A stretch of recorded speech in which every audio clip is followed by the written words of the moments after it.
வயநாடு மக்களவை தொகுதி இடைத்தேர்தலில் சுமார் 4 லட்சம் வாக்குகள் வித்தியாசத்தில் முன்னிலை பெற்றிருக்கக்கூடிய பிரியங்கா காந்தியின் வெற்றியை உறுதி செய்திருக்கிறார்.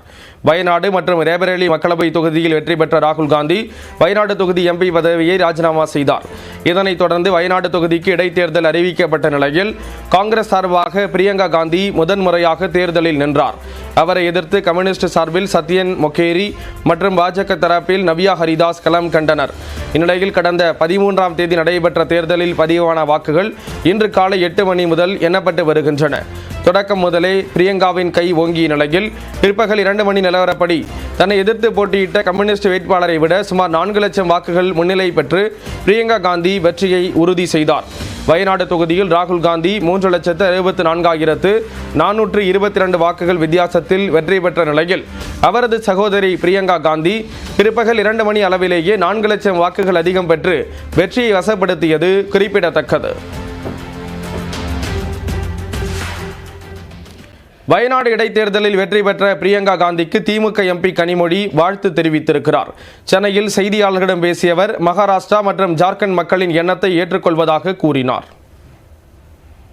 துல்லியமாகவும் தைரியமாகவும் தெளிவாகவும் ஆணித்தரமாகவும் பேசக்கூடிய ஒரு பார்லிமெண்டேரியனா பிரியங்கா காந்தி அவர்கள் எதிர்கட்சி வரிசையில இணைவதை குறித்து மிகுந்த மகிழ்ச்சி.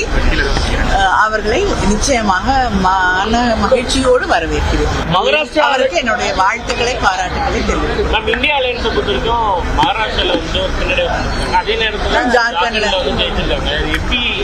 ஜனநாயகத்துல மக்களுடைய தீர்ப்பு, மக்கள் எதை முடிவு செய்கிறார்களோ அதை நாம் தலைவணங்கி ஏற்றுக்கொள்ள வேண்டும். மக்கள் 2 மாநிலங்கள்ல வெவ்வேறு வெற்றிகளை தந்திருக்கிறார்கள். அதை தலைவணங்கி ஏற்றுக்கொள்ளும்.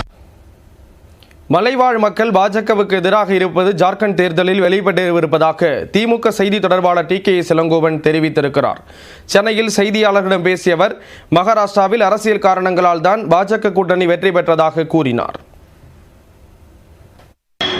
ஜார்க்கண்டிலே இவர்கள் மலைவாழ் மக்களை எப்படி மணிப்பூரிலே நடத்துகிறார்கள் என்பதை மக்கள் பார்த்த பிறகும் பாஜகவை ஏற்றுக்கொள்ள எந்த மலைவாழ் மக்களுக்கும் உடன்பாடு இருக்காது என்ற வகையிலே அவர்கள் பாஜகவை தோற்கடித்திருக்கிறார்கள். மராட்டியத்திலும் நிலை மாறும் என்றே நான் கருதுகிறேன். காரணம், பல கட்சிகள், பெரிய கட்சிகள், சிவசேனை உட்பட்ட பெரிய வலிமையான கட்சிகள் எல்லாம் உடைக்கப்பட்டு அதன் மூலமாக ஒரு புதிய கூட்டணி எல்லாம் அமைந்து இந்த தேர்தலில் அவர்கள் வெற்றி பெற்றிருக்கிறார்கள். அவர்களுடைய சாதனைக்கான வெற்றி என்று நான் கருத மாட்டேன்.